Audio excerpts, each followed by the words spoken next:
Hello, guys and girls. This is now my third attempt at recording this because my headphones keep going out. So, man, I hope this one works. Anyway, this video is to help new players who are not familiar with Foundry get up to speed so that you can start enjoying the games as quickly as possible. So you'll access the sessions using a URL. That URL will be given to you in Discord. Once you click on that link, you'll come to a screen that should look similar to this. And then you just need to join the session. So you'll come to the join game session area, click on the user dropdown, and you're going to find your Discord username in here. So I will have created that. If for some reason it's missing, then just tell me in Discord and I will get that fixed ASAP. But you select your user, there is not a password, and so you'll just click on join game session. Once you get that, then you're going to load into the game itself. This might take some time. Um, Depends on the day, depends on traffic, depends on my Wi-Fi, depends on a whole lot of things. But if it's taking a very long time to load, or if you've just been sitting on a blank screen or a black screen, um, I don't know, for more than a couple of minutes, one thing I suggest is trying to do it with incognito mode.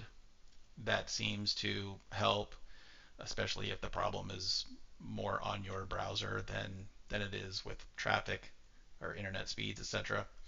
But anyway, everyone gets in. Sometimes it's a longer wait for some than others. Once you're in, then usually there's no issues with the speed of changing scenes or animations or anything like that. But anyway, you're now in the game. Uh, in this session, you are Clark the Cleric, and so this is Clark's token here.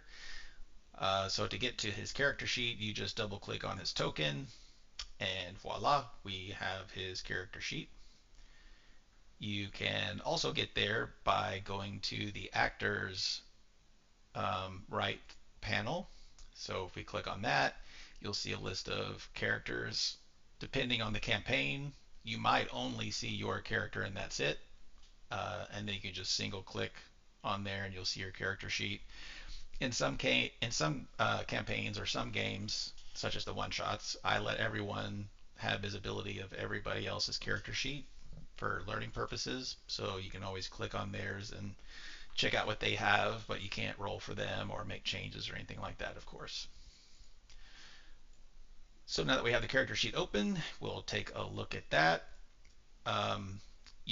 You should start out on the details tab. So there's these little tabs hanging off on the right side of the character sheet. And so those are the different tabs you have. You start with the details tab. In this tab, you have your attribute scores and modifiers. You've got your skills, you have tool proficiencies, you've got your saving throws, you can see what creature type you are, which I think is always humanoid for a character, but which species, which background, and then this bottom right area will be a list of whatever proficiencies, weapon masteries, immunities, resistances, etc. They'll all be shown here. The left side is visible in all tabs, so it's not just specific to the details tab, but you've got your portrait, your armor class, your initiative, walking speed, your proficiency bonus, hit points, temporary hit points, hit dice, heroic inspirations. This little skull here is a little tab that opens up death saving throws because you will need those when you play with me. Haha. What else? At the top here, you've got your rest. So the flatware is a short rest, the tent is a long rest, and then your character level. If you're if we're going up in levels using XP, then this is your XP indicator, your current XP, and what you need for the next level. And then this button here with the up arrow will be highlighted when you're able to upgrade. So that's the details tab. And we have the inventory tab. So this is anything that you're holding on your person, starting with your coins, all the different coin types, and then anything that you're holding, such as weapons, armor. Your armored strike is the special case where that's just your fist. So you use that if you're punching or grappling or shoving or what have you. Uh, Up above at the top there, this is the weight that you're carrying and the total weight that you're able to carry before you're encumbered. And then you'll have special items that they themselves are containers. So, for example, a backpack. If I open the backpack, these are the items that are being carried in the backpack, which of course are included in your total weight. But nice for getting things a little organized and out of the way. And to move things back and forth, you just simply have to drag and drop them, and they move as easily as that. And then you've got your feats or features. This tab is also where you see what class or classes you are. Clark is not multi-classing, at least not yet, so he's a level 5 cleric. And it also shows, I think that's his subclass. Could be wrong. Oh, there's a subclass, light domain. Anyway, there's your class features, species features, background, and other features are all represented here. If at any time you need to know the details of what you're looking at, there's an expand and collapse button here, which gives you all of the details that you need. In a lot of cases, there's even links to things. So Constitution saving throw actually does a Constitution saving throw for you. Some features are just passive, like spell casting. It's never something you have to use. It's just something that you have. Others, like channel divinity for a cleric, has a number of uses, and that tells you when you can get those back. In this case, a short rest or a long rest. But most of the time, well, all the time, if you're using a feature, you'll click on it and it'll give you some options, which we'll talk about in a bit later. Then you got your spells. So it's got your spell casting, what your ability is, your attack bonus for spells, your spell DC, how many spells you can have prepared. And then they're organized by the level. There's a chance you'll have at will. Not everybody does. This just means that there's a feat that gives this character a spell that they can cast anytime they want without utilizing a spell slot. And then you've got your cantrips, and then you've got your leveled spells. So first level, and then you've got your spell slots, these arrow guys. So as you use them, these just go to an outline instead of filled. Second level, etc. Now there's a lot of spells showing up in here, and it's because it's showing both prepared, which is indicated by this bold sun, or not prepared, so it's not bold or colored. One way to clean up the screen for yourself is to click on this filter and then click on prepared, and now you're only seeing the spells that you can actually cast. Simple enough. Speaking of that, well, same thing, you can expand, contrast, and that'll tell you, exactly what the spell does, etc. And we'll talk about casting them in a bit. But I did forget to mention on the inventory side that similar to the prepared or unprepared, you've got equip and unequip. So it's this little shield. If it's not highlighted, then it's not equipped. For example, if you look at the armor class, it's 16, but if I were to unequip the chain shirt, it goes down to 13. Unequip the shield, and it's down to 11. So you have to make sure that the right things that need to be equipped are equipped. And that's the basic intro of the character sheet. Um, Next thing is everyone tends to ask at the beginning of the session, how can I change my dice? So I'm going to go ahead and show you that. You can come to game settings and then go to configure settings. Then you're going to look for dice so nice and then click on the 3D dice settings. And then there's a lot of different options here, which obviously are overwhelming at first. But honestly, all you really need to do is come to the theme and go through this drop down. There's basic ones that are just really changing the color of the dice, or there's fancy ones such as all of these under the Ripper Premium, which are really good looking and even have a little bit of animation in them. So you can choose those, and then you can further kind of tweak those with the rest of these options. Usually, honestly, not necessary, but that's the basics of it. And then save, and now those dice have been updated, which you'll see the effects of that here shortly. Next thing is movement. So how do you move your token around on the map? You can use your arrow keys, simple enough. Even diagonals if you hit two keys at the same time. Probably the best way to move around though is to click and drag because it also shows you the distance. It's green if you've got enough movement left on your turn to go that distance. It starts turning yellow if it would require dashing, and it starts and then it becomes red if it's beyond your movement capacity.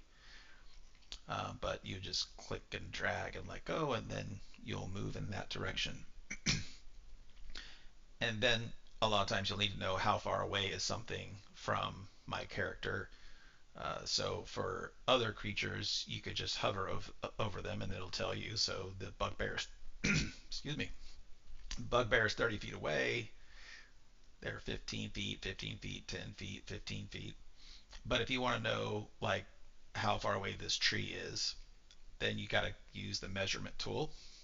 So you just click on that and then click on the center of your token and drag, and you can see how far away everything is that way.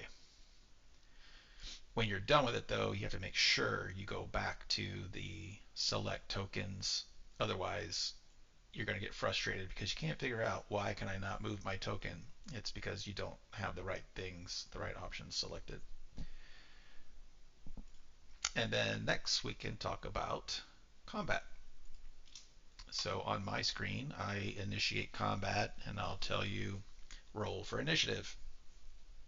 I'll roll on my side for the creatures, and then for you, you have a few ways of rolling for initiative. One is your character sheet. You have initiative right here. That's clickable and it'll roll. Or you can click on the combat carousel. This is a carousel because you'll see a lot more people, everyone that's in combat once it gets started. So you can click there, or you can go to the combat encounters, and the dice on the right side of that is also clickable. But for the most part, everyone clicks on the carousel because that's easiest. And so you roll there, and then on my side, once everybody's rolled, I start combat. And luckily for you, you are first in combat. So the first thing to understand in Foundry, the most important thing, once you know the basics of your character sheet, is how to target. If you're going to attack something, you need to know how to target them before you initiate your action. And targeting is simple. You just hover over them and click on the letter T on the keyboard. And now you see those arrows pulsing on them. Hover and click T again. They're no longer targeted. target, untarget. If you need to target multiple things, like if you have a spell that affects multiple creatures or party members, then you just hold down the shift key, keep it held down, and then do the same thing. Hover, click T, hover, click T, hover, click T, and now we've got 3 things targeted. If you did one too many, just hold shift and click T again, so you can mark and unmark while keeping multiple targets selected. As soon as you target again without using shift, it's going to go back to targeting just one thing. Once you have the right targets selected, then you can take your action.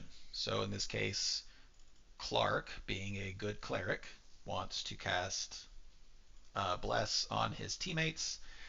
So he opens his character sheet, goes to spells, he sees Bless.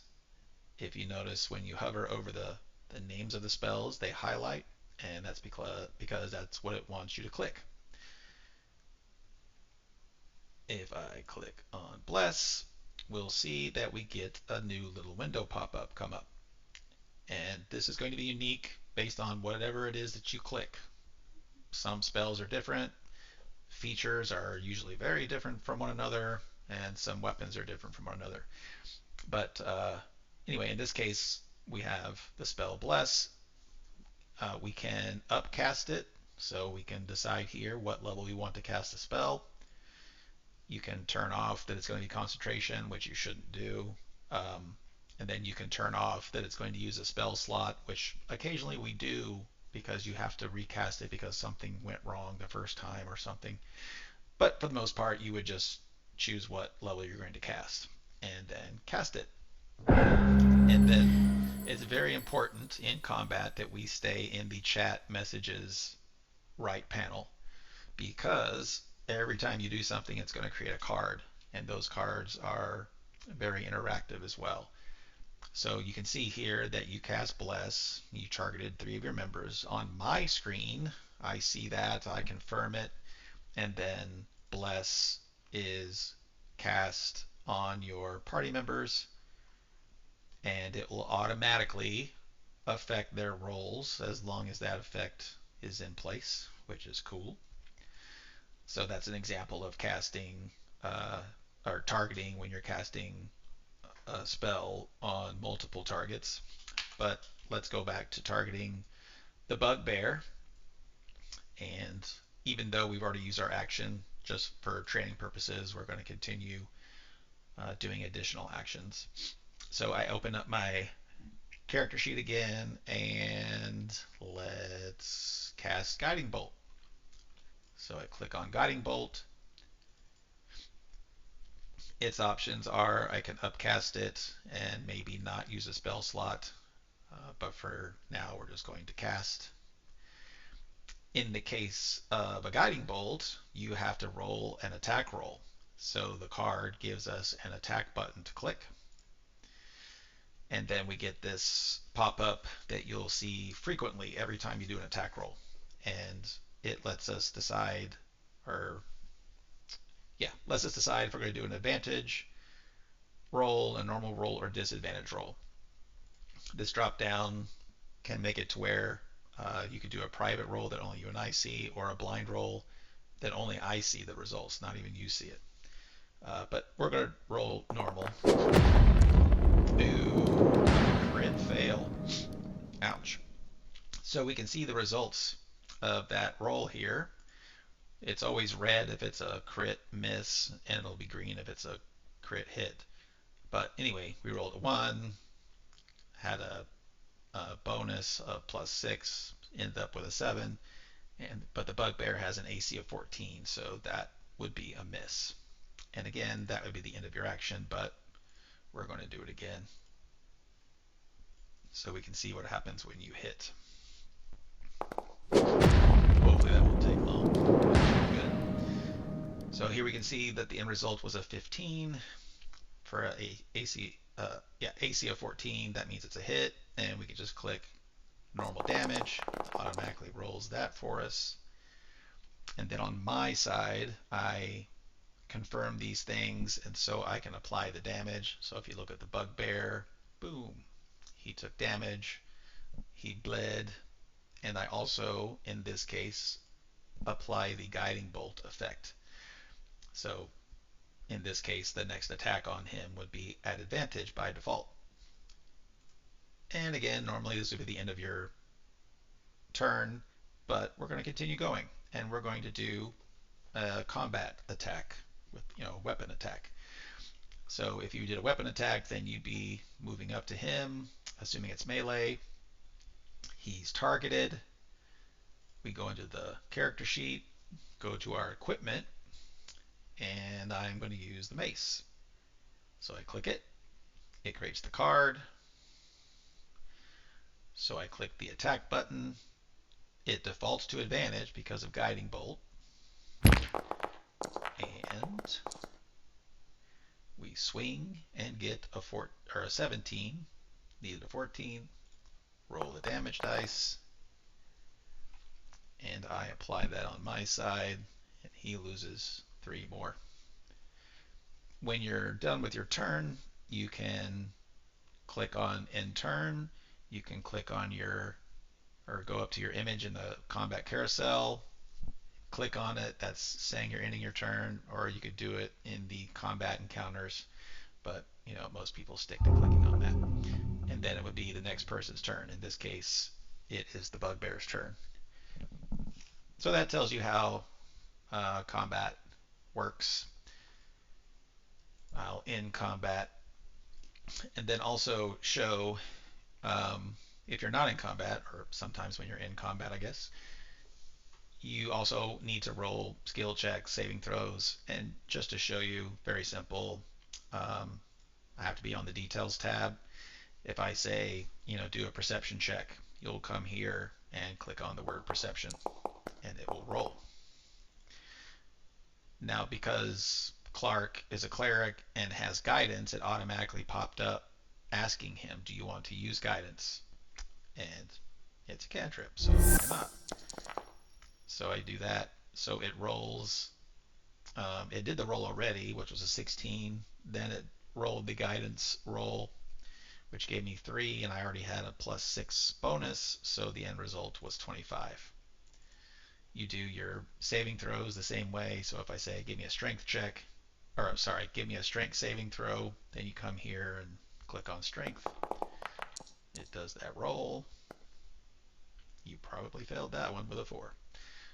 Same thing for your tools. So it's just a click in your details tab.